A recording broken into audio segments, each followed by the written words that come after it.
Buenas tardes, jóvenes de noveno grado del Instituto Departamental León Alvarado.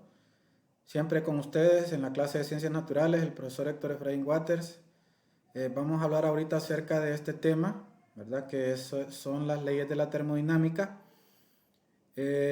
No quiero que se vayan a confundir, jóvenes, porque hay muchos que me han estado preguntando por este experimento, el cual no tiene nada que ver con el experimento que se les dejó que hicieran en la clase. No se les dijo que hicieran este experimento. Yo miro varios que andan preguntando que cómo es esto y nadie les ha dicho que lo hagan. Entonces yo creo que uno debe de leer primero lo que el profesor pide y después ponerse a trabajar y no estar inventando uno, ¿eh?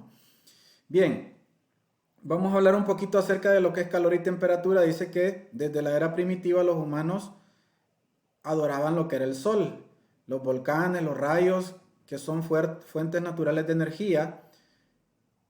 También el ser humano aprendió a utilizar el fuego para cocinar sus alimentos, desde esta forma mejorar sus condiciones. La rama de la física que estudia el vínculo existente entre el calor y las demás formas de energía se llama termodinámica. La palabra termodinámica viene del griego termos, que significa caliente, y dinámica, que significa fuerza. El calor y la temperatura no son los mismos. En el siguiente esquema se muestran las principales diferencias. Por ejemplo, el calor, jóvenes, el calor es energía. La temperatura no es energía, sino una medida de ella. Es importante recalcar, jóvenes,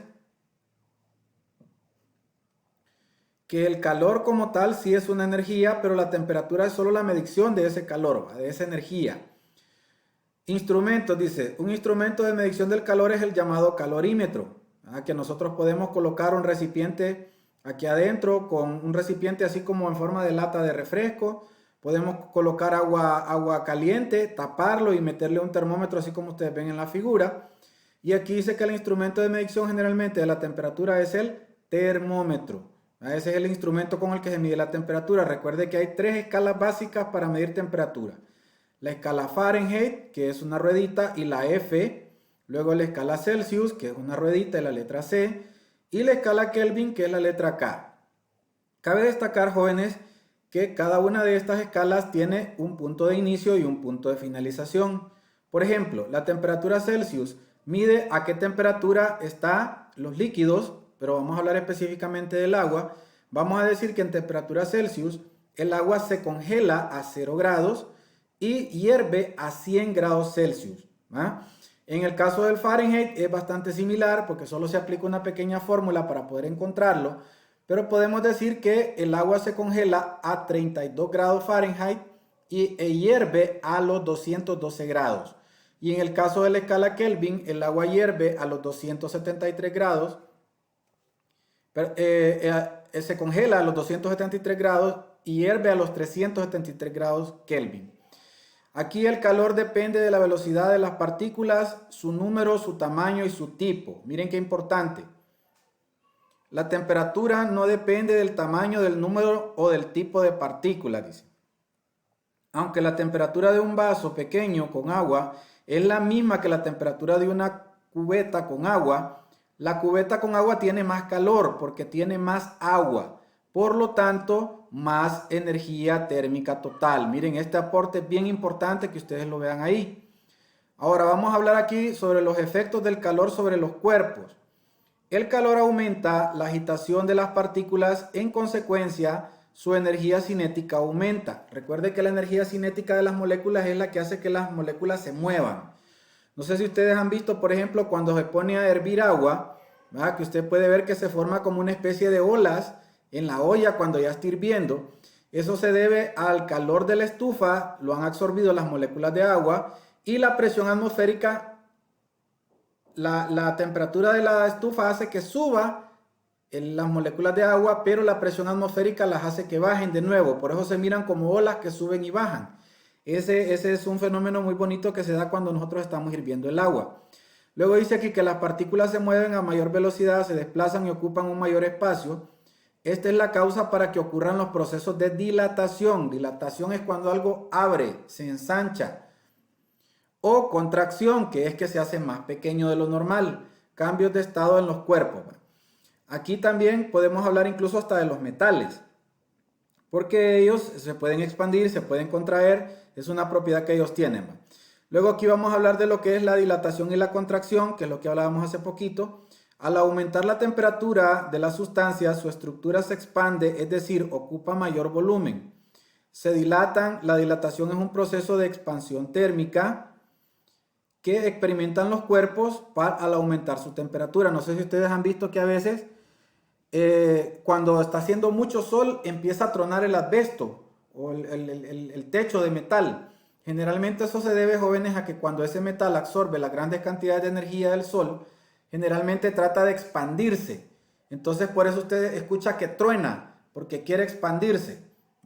Entonces cuando se ve clavada en la parte de los techos, entonces es ahí donde se escucha, ¿verdad? Que truena. A veces también puede ser que se comprime, ¿verdad? Después de que hay esos grandes calores y cae agua, también se escucha una especie de sonido que es cuando el metal vuelve a contraerse de nuevo. Eso es un ejemplo muy claro de esto. Luego dice, se expande, es decir, ocupa mayor volumen. La dilatación es un proceso de expansión térmica que experimentan los cuerpos al aumentar su temperatura.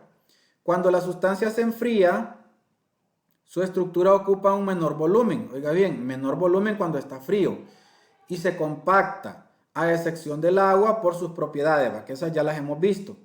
Luego dice ahí, el termómetro se basa en la dilatación y contracción que provoca la variación de la temperatura. Ahora vamos a hablar un poquito sobre lo que son los cambios de estado. Para que se produzca un cambio de estado, se debe modificar la presión. Debe haber una mayor presión o menor presión, la temperatura ambas a la vez, o la temperatura o las dos a la vez. Si se mantiene la presión constante, los cambios de estado se producen cuando el calor incrementa o disminuye la energía cinética de las partículas que componen el cuerpo. Aquí ustedes pueden ver un ejemplo, miren, de dilatación y contracción de las partículas por efecto del calor. Se dilatan, miren, significa que después de estar así unidas en pelotitas, así como lo ven ustedes aquí, se dispersan, miren, y se forman estas estructuras así. Y cuando la temperatura baja, entonces vuelven otra vez a formarse como estas pelotitas aquí. Entonces se estiran y se encogen, se estiran y se encogen, y más o menos así se ve la fotografía para que quede lo que son las moléculas. Luego tenemos aquí que los cambios de estado suceden por aumento o disminución de la energía. Aquí habla de una propiedad que tiene que se llama la entalpía, que es una magnitud termodinámica cuya variación expresa una medida de la cantidad de energía absorbida o cedida por un sistema termodinámico, jóvenes de octavo. Es decir, la cantidad de energía que un sistema intercambia con su entorno gracias al intercambio de energía que ocurre en los cambios de estado de la materia. Recuerden que los cambios de estado son sólido, que es este que tenemos acá, líquido, que es este que tenemos acá, y gaseoso, que es cuando sube por la acción del calor a las nubes, se condensa y vuelve a formarse agua. Eso ya lo vimos cuando hablábamos de el ciclo del agua. Luego dice que el siguiente esquema muestra que uno de los cambios de estado que apuntan las flechas rojas es donde se aumenta la temperatura y consigo la entalpía. Miren, el sol convierte en gas. De aquí se condensa, baja su temperatura, vuelve en forma de agua. Cuando la temperatura es muy baja en las nubes, entonces se da el fenómeno que se forma la nieve o el granizo. Generalmente en nuestra zona lo que se forma es granizo, o sea, son pelotas de hielo que caen del cielo porque la temperatura es demasiado baja en las nubes. Entonces cae en forma de pelotas de hielo, ¿verdad? Que nosotros le llamamos granizo. Eso es lo que generalmente sucede acá, cuando hay demasiado frío. Luego dice aquí que un sistema termodinámico es en parte del universo que se aísla para poder ser estudiado. ¿Cuál es la clasificación de los sistemas termodinámicos? Tenemos sistemas aislados, cerrados y abiertos. Los aislados, dice, son los que no intercambian materia ni energía con los alrededores. O sea que es un sistema que está solo aislado, perdón. Los cerrados son aquellos que intercambian energía pero no materia. Energía es que absorben o dan energía, cualquiera de las dos cosas, pero la masa no cambia. Luego los sistemas abiertos, dice, son aquellos que intercambian energía y materia con los alrededores. O sea, los abiertos es que intercambian tanto materia como energía. Pueden dar materia, absorber materia pueden dar energía o absorber energía, cualquiera de las dos cosas. Luego tenemos aquí, miren, un ejemplo de sistema abierto, intercambio de masa y energía, sistema cerrado, intercambio solo de energía, y sistema aislado, no existe ningún intercambio. Un vaso abierto se considera como un sistema abierto, un vaso tapado es un sistema cerrado, y un termo, como los que nosotros llevamos café a todos lados, ¿no? O hieleras también se pueden considerar, son sistemas aislados porque solo está dentro, el calor solo es dentro de la botella o el frío se mantiene dentro de la hielera. Ahora bien, dentro de lo que son las leyes de la termodinámica tenemos lo que es la ley 0, la ley 1, la ley 2, la ley, aquí habla del equilibrio térmico, ley 0 de la termodinámica, dice. Fue formulada por primera vez en 1931 por Ralph H. Fowler. Puesto que surgió en los años más tarde de la primera y segunda ley, fue necesario renombrarla como ley 0 y establece lo siguiente, esto es importante, si dos o más cuerpos se encuentran a diferente temperatura y son puestos en contacto, pasado cierto tiempo alcanzarán la misma temperatura por lo que están térmicamente equilibrados. Aquí se da el fenómeno, por ejemplo, como cuando echamos agua caliente en agua helada.